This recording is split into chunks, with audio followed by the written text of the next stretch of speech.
All right. Can you all hear me? Okay. So this is the notice of preparation scoping meeting for the Canopy project located at 1009, 1011 Gravenstein Highway North. My name is John Jay. I'm the associate planner with the city of Sebastopol, and I am joined by Katie Green, who is with Rincon Consultants, and they are the consulting planner on the project. So I'm going to go through the slideshow. I have some slides that I will present, and then I will toss it over to Katie to do some of the more technical background information.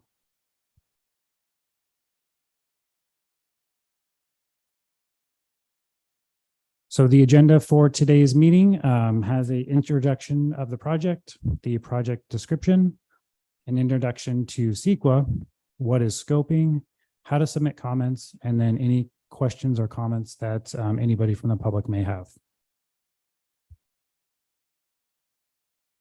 As far as city staff goes, as I mentioned, my name is John Jay. I'm the associate planner.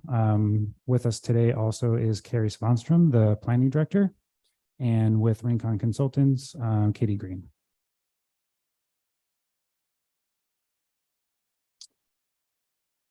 For the project location, the site is located at 1009, 1011 Gravenstein Highway North. It encompasses a 6.1 acre lot in the northwest area of Sebastopol. Its current land use designation is low density residential. Its zoning is office light industrial, which allows 12.1 to 25 units per acre. And the surrounding land uses are the O'Reilly Media Center to the west, Gravenstein Highway to the north, and primarily residential uses to the east and south. As the project description is laid out, the project proposes 80 solar, all-electric, 3-story townhome condominiums with a potential for 16 ADA accessible dwelling units, or ADUs.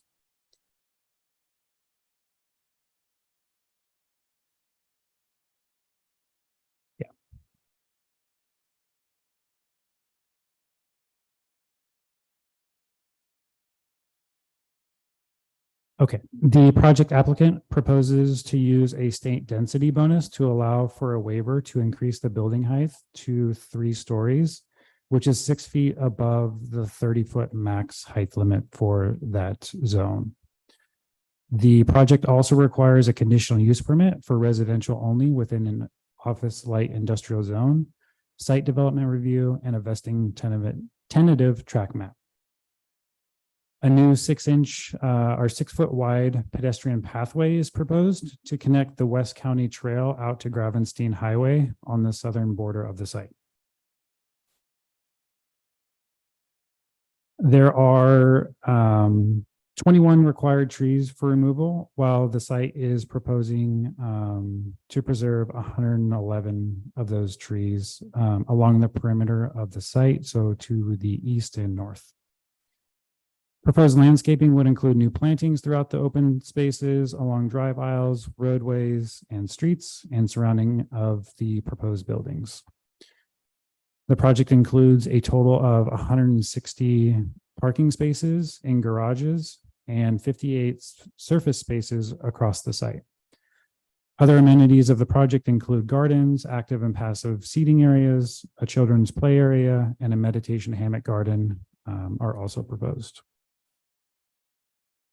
So here I will toss it over to Katie to go through the introduction of what CEQA, California Environmental Quality Act, is, and we'll go from there. Thanks, John.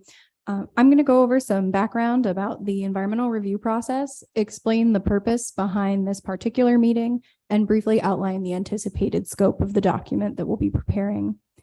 The reason we're doing this analysis is because of the California Environmental Quality Act, or CEQA, passed in 1970. It is at its core all about public disclosure and input.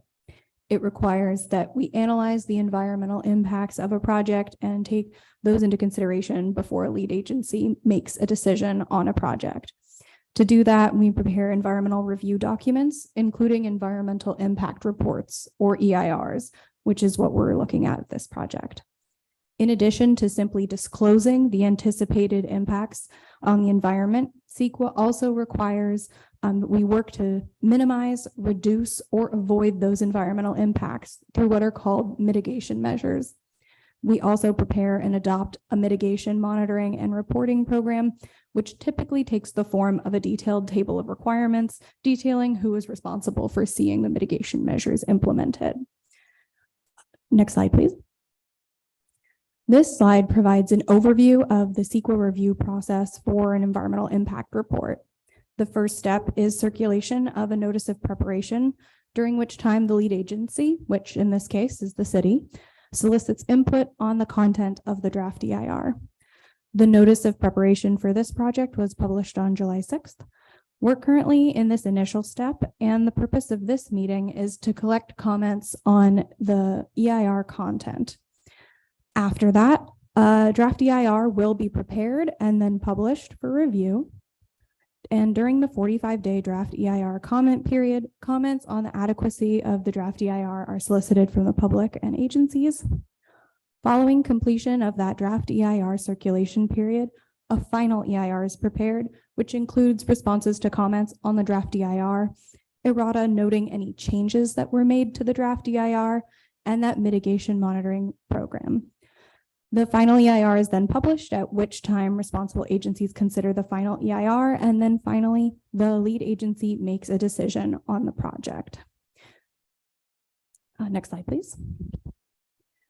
So we're here today to receive scoping comments. Scoping invites public input on the environmental analysis that will be conducted for the project. Scoping comments can suggest topic areas to address, identify issues of concern, suggest potential alternatives to the project, and or propose mitigation measures.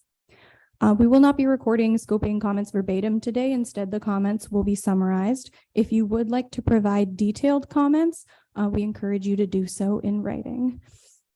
Next slide, please. CEQA requires an analysis of 20 separate issue areas, which are listed here on this slide. And the EIR will address all of these resources shown on the slide. Next slide. Once the draft EIR is available, it will follow the structure shown on this slide. There will be an introduction and an executive summary, which is a great place to look to get a snapshot of the issue areas, impacts, and any mitigation measures required. The EIR will include a detailed description of the project, and then the meat of the EIR will be the environmental impact analysis. For each of the issue areas on the previous slide, we'll have a chapter which includes a setting section laying out the existing physical environment and regulations relevant to that issue, an analysis of the project's impacts, and identification of mitigation measures where required. This section will include details not found in the executive summary. Another key section of the EIR is the alternatives chapter, which includes a required no project alternative and other build alternatives intended to reduce or eliminate significant environmental effects of the project while still achieving most of the basic project objectives. Other CEQA required sections, such as significant irreversible effects and growth inducement, will also be covered in the EIR. With that, I will turn it over to John to discuss how to submit scoping comments.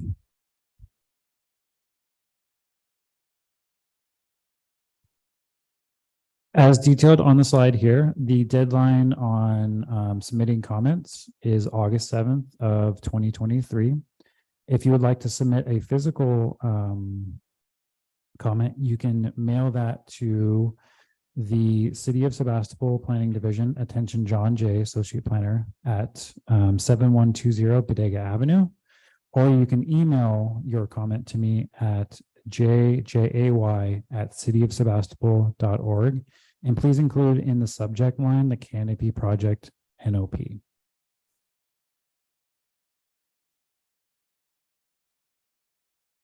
Yeah, we'll make these slides available online after this meeting. And that is it for the presentation. If you do have a comment that you would like to make at the meeting here today, would you please, if you're in person, line up at the podium and make sure that the microphone is turned on. And if you're in Zoom, please raise your hand and we will call on you. The format on how we take public comment for these hybrid meetings is we will go to the room first, and then we will go to Zoom, and then back to the room, and then back to Zoom.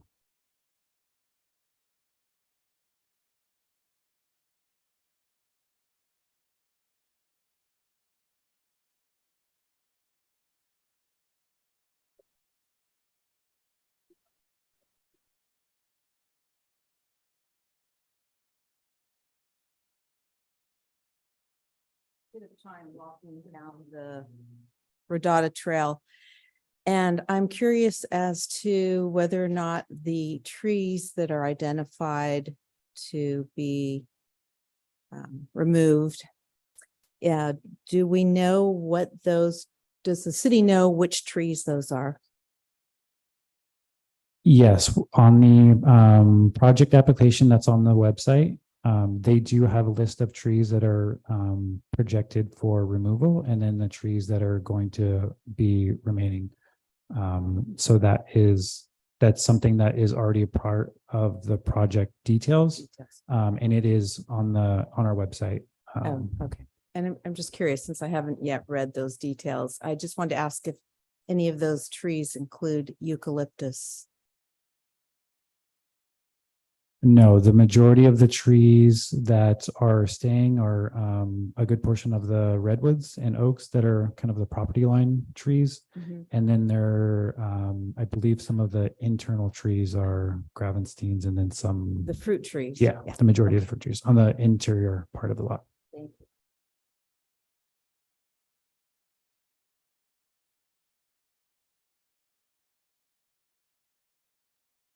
I have a question. I'm not sure it's the right time, but I live off of Hurlbut. What's the impact on Hurlbut going to be in terms of, is it going to be a thoroughfare for this complex, or is it going to be isolated? And John, maybe you want to show the slide, the site plan?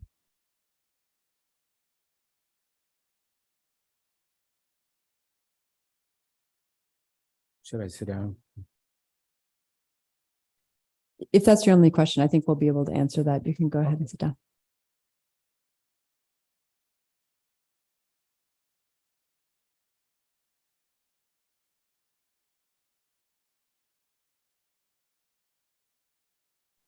So on the screen here is the site plan for the project. The 2 points of access are off of Mill Station Road, and also through the current O'Reilly driveway that's there. And then they're also including an additional one on the south. Yeah, absolutely. Yeah. So along the Hurlbut side, there's no connection. No. It would be towards where the P is. Correct. Yeah, that's Hurlbut.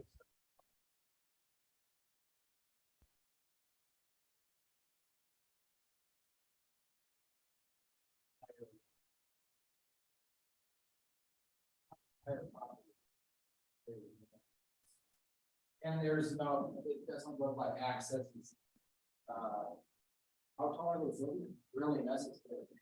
So you're correct. So just to one thing at a time. So there is no access for vehicles on Hurlbut. This is actually a deed restriction that O'Reilly put on the property before they sold it. And the applicant is not proposing it. They're well aware of that. We have talked to them about potentially doing a pedestrian bicycle access so that people who live in the back part of it can access the trail and walk around. We're all aware that Hurlbut is a very narrow street and then doesn't have sidewalks or anything like that, but right. Correct. We did close that to secure the site. We asked them to close that, but Correct. And that is actually something that as staff, we proposed that they have a pedestrian access into the site, and they are amenable to that. They just wanted to make sure they respected the Hurlbut neighborhood. And so I realize this is a CEQA scoping meeting, but it's helpful to get a little bit of impact on input that in and see the nods of the heads here.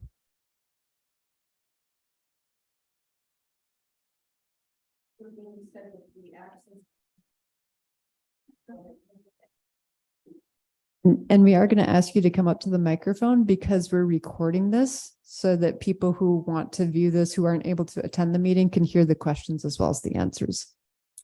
So one of the things that I'm concerned about is light pollution. It's a very obviously quiet and dark place right now.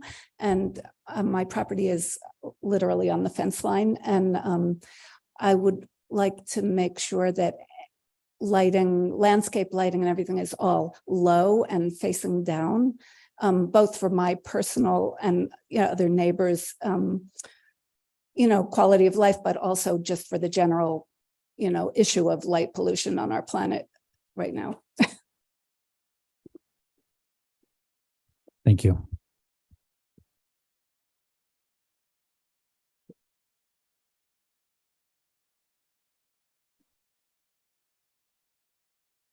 How tall are the overall buildings going to be at the rooftop? So the overall buildings will be roughly 36 feet tall. So they're 3 stories. They are proposing to sign or a density bonus for the additional 6 feet height. Normally we would only allow 30 feet as a building height in that district. But the state density bonus allows them to ask for additional concessions. And that is one of the things that they're adding. And John, do you want to point out which ones are 36 versus the shorter ones? Because they are not proposing all of them at 36 feet. So I believe, and I do know that the applicant is here, so I may ask her to text us, but they're asking for additional height for the buildings that are close to the Riley building. As you know, the Riley building is pretty tall in itself. The buildings adjacent to the residential areas, however, are not that tall. And maybe we can look up and see what the height is of those buildings. They are all actually, sorry, I'm getting a response that they are all 3 stories. Correct. Yeah. They're all 3 stories, yeah, but they have the buffer of the trees between them.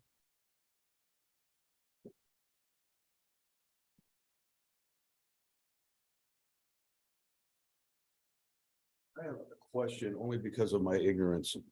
Is there a state or federal mandate that we have in a given city, a certain amount of projects like this?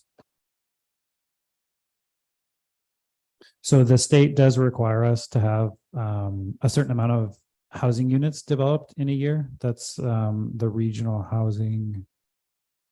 I can't remember the full acronym for it. Needs allocation. Needs allocation, where the state, based off of census data, provides a number for each city to produce on a yearly basis. This project would greatly help that number of units that we would need to create. But yes, there is a allocated amount on a yearly basis that the state requires each city to produce. And if not, then there are certain additional requirements that you would have to go through. So the project on Bodega Avenue does not fulfill that. John, do you want That me to field that one? So the regional housing needs allocation, includes a certain number of units at various income categories. They range from above moderate, which is basically market rate, moderate, which is 100% to 120% of median income, low income and very low income. The Woodmark apartments are the very low and low income, and so they will help with those categories. The number of total number of units for the next 8 years, which started in January for the city of Sebastopol, is 213 units. And that's divided amongst the various categories. And that's over 8 years. So that is within our growth management ordinance, which is still in effect, which the city adopted in 96 and renewed, I think, in 2016, 2017. So it is consistent with that. This particular project is proposed as a market rate project with inclusionary housing. And so of the 80 units, I believe 12 would be moderate income. And the 68, is that correct? 68 would be market rate. So for those categories, these units would sort of count towards those. And as far as security or police would be, Sebastopol Police Department would be the jurisdiction? Okay. Correct.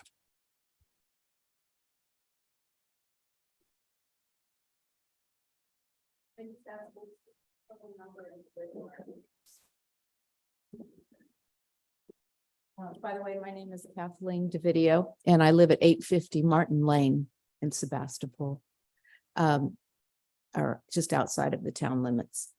What is the total number in the Woodmark? So project? the Woodmark apartments, which is Yes. a rental apartment development on the west side of Bodega Avenue at Robinson and Bodega, will be a total of 84 units. They're doing it in 2 phases. Phase 1 has started construction. As you know, if you've been by the site, they're doing the Yes. grading.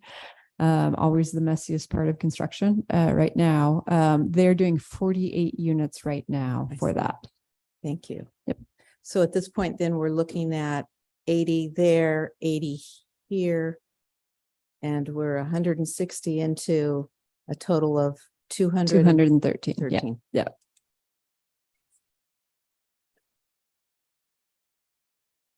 So with 213 units approximately, right? That's at the very least 213 new vehicles on the road. Is there anything going to be done about the traffic? I know that we did get rid of the lanes and we put bike lanes, which made it a little worse. But is anything else going to change? Because the traffic is pretty crazy, especially right there during school. There's going to be a lot more kids in the schools. So it's going to be more than 213 cars. And at the very least 213 cars, because everyone's going to have a car.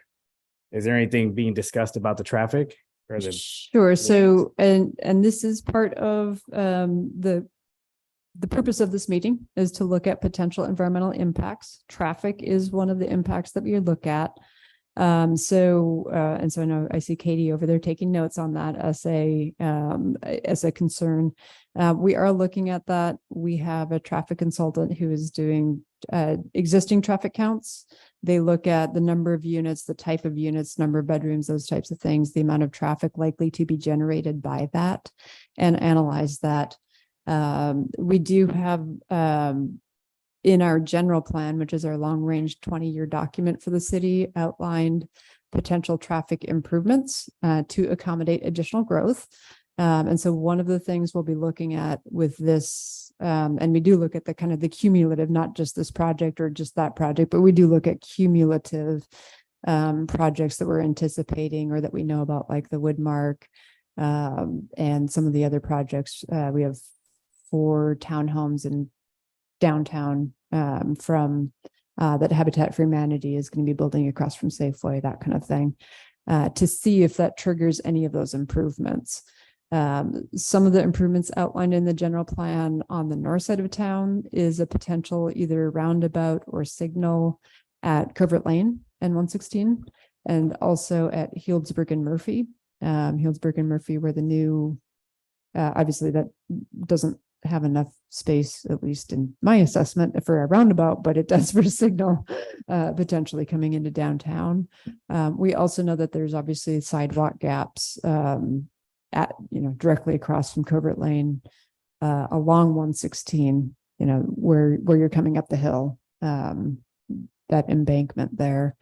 And so looking at, all forms of potential transportation impacts, not just to vehicles, but also to pedestrians and bicycles. And at this stage right now, what comes first is a building and then secondary, the traffic issues, or are you guys gonna do them both at the same time? Well, what we're doing right now is we're looking at, and so basically our traffic engineer estimates, what we're doing right now is we're studying the potential impacts. That's what the environmental impact report does. Okay, It analyzes the potential impacts and then also looks at potential, what we call mitigations, which are, well, what can we do to accommodate this or to lessen the impact of Yeah. this? Just like when the charter school went and one of the impacts they had and the mitigations they needed to do was to do that signal and also to do a crosswalk at Danmar across 116. Okay. And so those were the responsibility of the charter school because of the traffic they were generating and the potential need for crosswalks there. We're doing the same thing for this project before anything happens to look at what the potential impacts are and what we need to do to respond to that. And then all of that kind of gets put together when we do the project review at the Planning Commission and City Council level. okay. And then is the height of the building, is that set in stone, or are you guys still possibly gonna make them only 2 stories? Or is it set in stone that it's gonna be 3 stories? So the 3 stories is what they're proposing. Okay. Yeah. All right.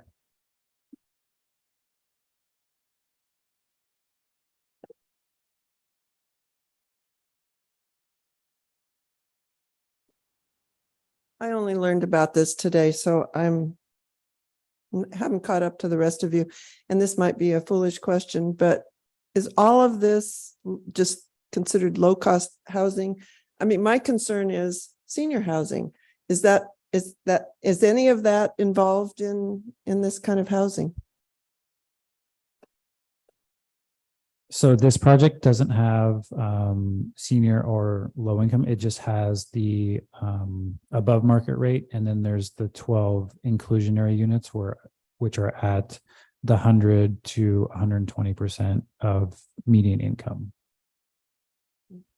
John, do you want to talk about the accessibility of the units there? Yes, and then there's also the applicant has proposed for the ground floor units to be ADA accessible and also conversions to accessory dwelling units so that some of the ground floor units, if there was somebody who needed that ADA accessibility, could be converted. They would basically be constructed in a way that somebody could come in and convert it to include ADA accommodations.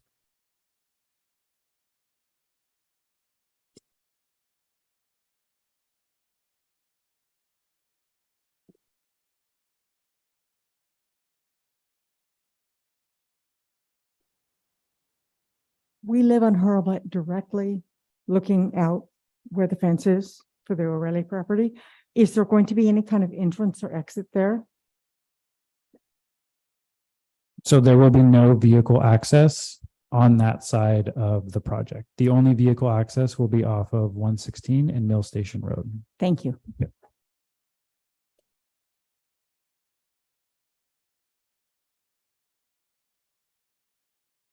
And just for the individual who noted that she just heard about the meeting today, I do want to assure you, as was in the slideshow, that this isn't the only time to comment. Yeah, okay. Maybe John, you can pull up the comment period. Okay, but we had someone else who joined later or just heard about it today. But just so you know, the comments for there's 2 different components to it. This is CEQA. This is the environmental impact review. There will also be a planning commission hearing regarding the use permit, and they would be reviewing the CEQA at that time later on. For the CEQA, if you have concerns about potential environmental impacts, and it's on the screen there, you have until August 7th to submit those to the city. We do know of a number of potential issues that we're already working on in terms of Rincon and Katie, I don't know if you want to sort of just talk about those in general. We actually have that slide, if you could go back a couple, of the 20 environmental impacts covered. But those include everything from A to W, from aesthetics to wildfire alphabetically. So we cover, biological resources, cultural resources, noise, air quality, greenhouse gas emissions.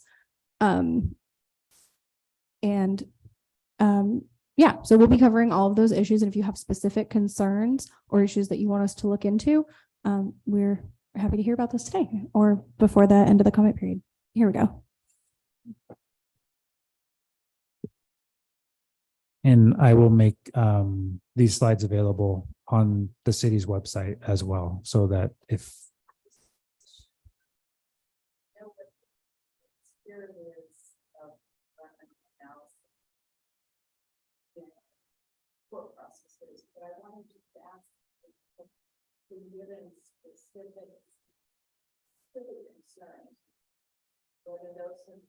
whether people in the boards or the city has done its initial assessment, whether there's any specific concern that they raised. So what they call. Do you want me to talk about this for the, okay, so before COVID, the city actually heard about the project at this time. City Ventures had option to purchase the parcel from O'Reilly at that time.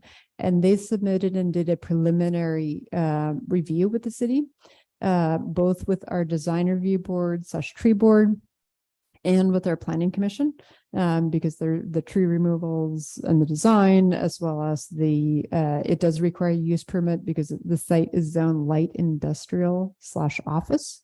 So if for any of you who have been around for a really long time, longer than me, because I only know from the documents, in 1990, when O'Reilly was developed, they actually had planned to do three additional structures on those vacant parcels, a parking structure and 2 additional office buildings. They never constructed those, but it went through environmental review at that time. So we have that document that we know of some issues that we need to be careful about, that we're working on for this project as well. But when City Ventures, so they didn't build the office, and it sat vacant or just kind of in its natural state, other than the Ceres Garden, which is now relocated to the charter school. When City Ventures introduced the project, they had a community meeting at O'Reilly, and they also had came before the Planning Commission and the Design Review Board. The issues that were raised at that time included the concern about the Ceres Garden, and that had been like a shorter term lease with O'Reilly. And we worked with them, and they've been working, and obviously they've now relocated so that they have a stable environment, because we definitely did not want to lose the garden. And then in their original plan, which is not this plan, they have actually revised it based on those meetings. They were going to have buildings much closer to both Hurlbut and the south and the north Winona Lane area properties. But they heard, and they were going to be removing some of those additional trees. They did hear from the Planning Commission of, making sure that there was enough buffer, particularly to Winona Lane, and the residential property on Hurlbut to the south, immediately to the south, which used to be owned by the Haskets. But they have increased the distance to that, and now they're maintaining all of those trees.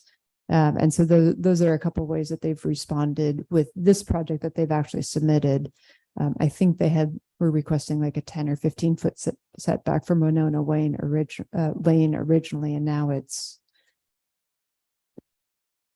on the other side of the large redwood trees. I'm not sure. It varies along it, but so they were made aware of that kind of proximity and the fact that Winona Lane is rural residential, and to understand the complexities of a very tall office building on one side and rural residential on the other. So those are the adjustments. Those were the main considerations. Our Planning Commission was actually interested in seeing more units and did encourage them to have height, particularly by the O'Reilly building.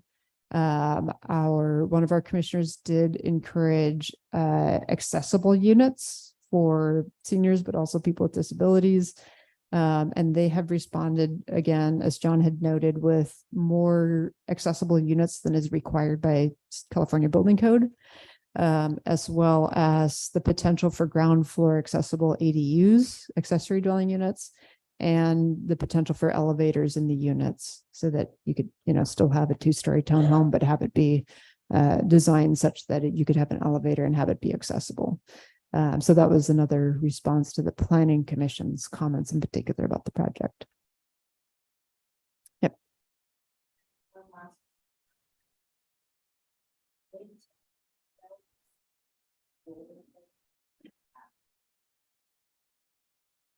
That's a good question. So this is a condominium development or a townhome development that will be for sale. So it will be individual owners with a homeowners association. I do not know whether they plan to sell them before or after they are built.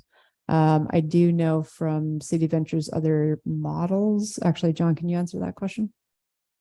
Yeah, so from some of their other models, they sell them after they're constructed and then hold on to ownership within a year or so, and then the ownership is transferred over to the new owner. So they hold them for a period of time, and then when they find a new owner to move into those units, then the ownership is transferred over.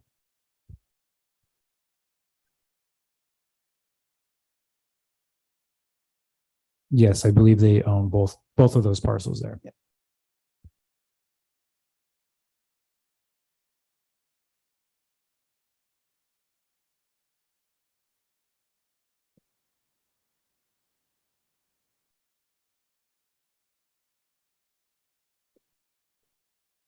I know that they did a soil analysis and found, I can't remember what, arsenic and some other bad thing in the soil. Do you know what they're planning on, how they're planning on addressing that?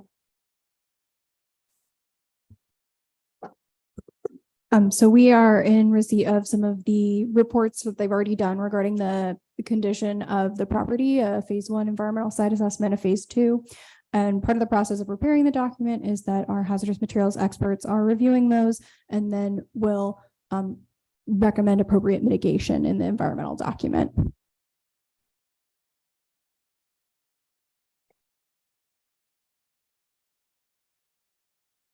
And just, I do see that we've had a couple folks join online. And so just to note, if you do have questions or comments in the session, if you just want to raise your hand in the Zoom, the reaction areas will recognize you and you can jump into the conversation as well.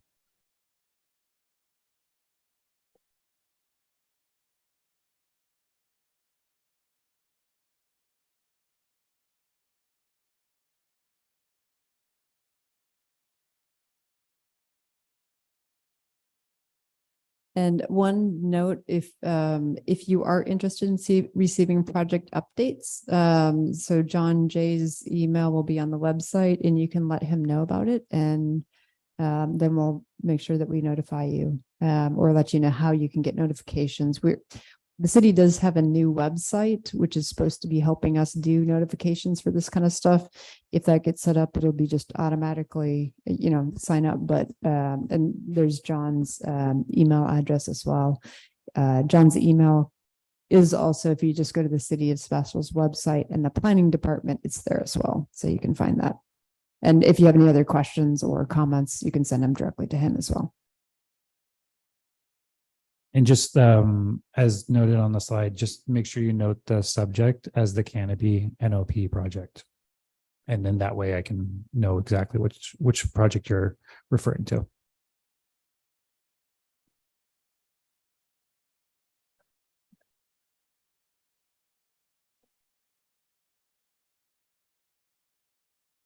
Hi, I'm Ken Foley. I live inside town, right near Brookhaven.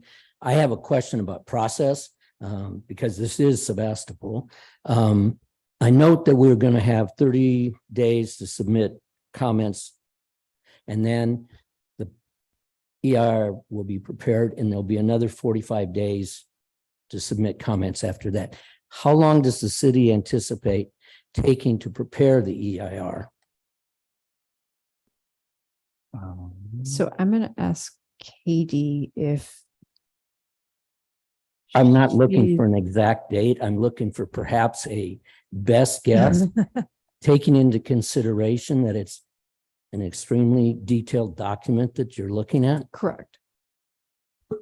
Yeah, thanks for the question. So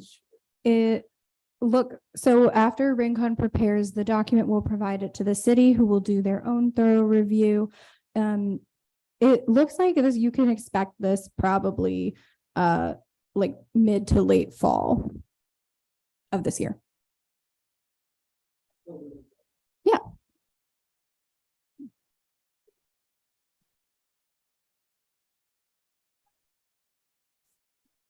No, till August 7th is simply like, we had a question about the potential soil contamination. Yeah, so to submit comments about what potential environmental concerns you have. So we heard traffic today, we heard soils, we heard some information about like the site access on Hurlbut, those types of things. So if you have, and we'll look at those, and like, as we talked about the soils, that is going to be part of the EIR. So we have done our job as best we can as planners to say, hey, here's the things we've identified as potential issues. But we need to know if there's something out there that the community that we're not aware of. Similarly, we have sent letters to all of the tribes with concern in our town to make sure that they're aware that the project's going on, and they have 30 days to, to let us know if they want to consult with the city on that, because we're not aware of it necessarily. So if you have something that we're not aware of, then only after that August 7th, then we'll be preparing the EIR. We have already started on some of the things that we know are going to be issues, like the traffic and the soils, and a couple other things that we kind of know, generally like the air quality and those types of things that are pretty standard for a project like this. But if there are other components that come in to it, and even like the light pollution, even if it doesn't require a full technical study, to take that into consideration as we look at mitigations or condition for the project. So like in the city of Sebastopol, our design guidelines require that you don't have light bleed on adjacent properties anyway. But yes, to make sure that we understand the community's concerns. And this particular technical kind of document also gets routed to state agencies. So Caltrans, Department of Water Resources, those types of things, if they have concerns and comments that they want us to address.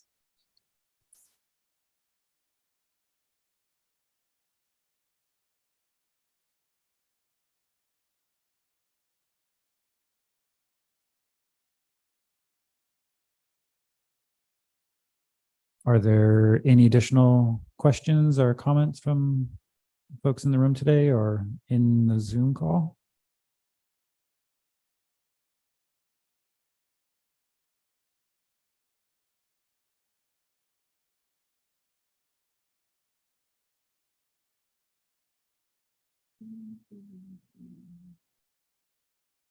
It looks like there's about 4 additional folks from the public, and then a couple others from the environmental consultant team.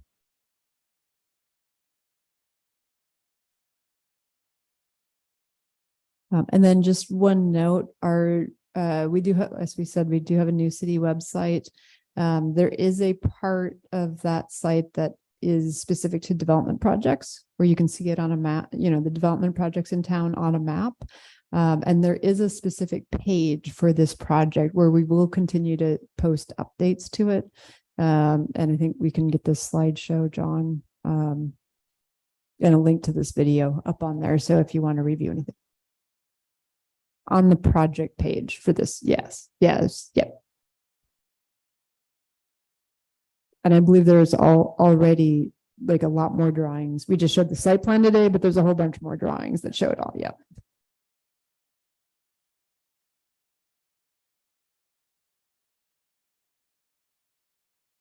So this is what the project or the development projects in town would look like on our website. So, and then you can click on the city ventures and it'll bring up their location on the map and then also the progression of the project.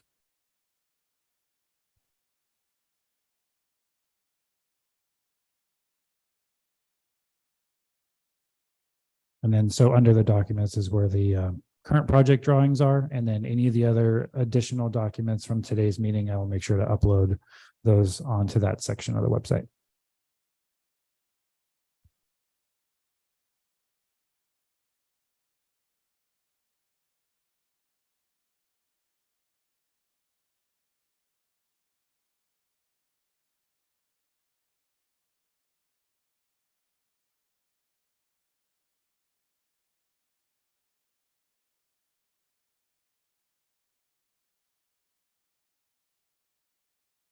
All right, so if we don't have any additional questions or comments, I will go ahead and adjourn this meeting. And like I said earlier, if you have any questions or want to elaborate more on the topic that you spoke about today, feel free to email me or drop off a letter at City Hall.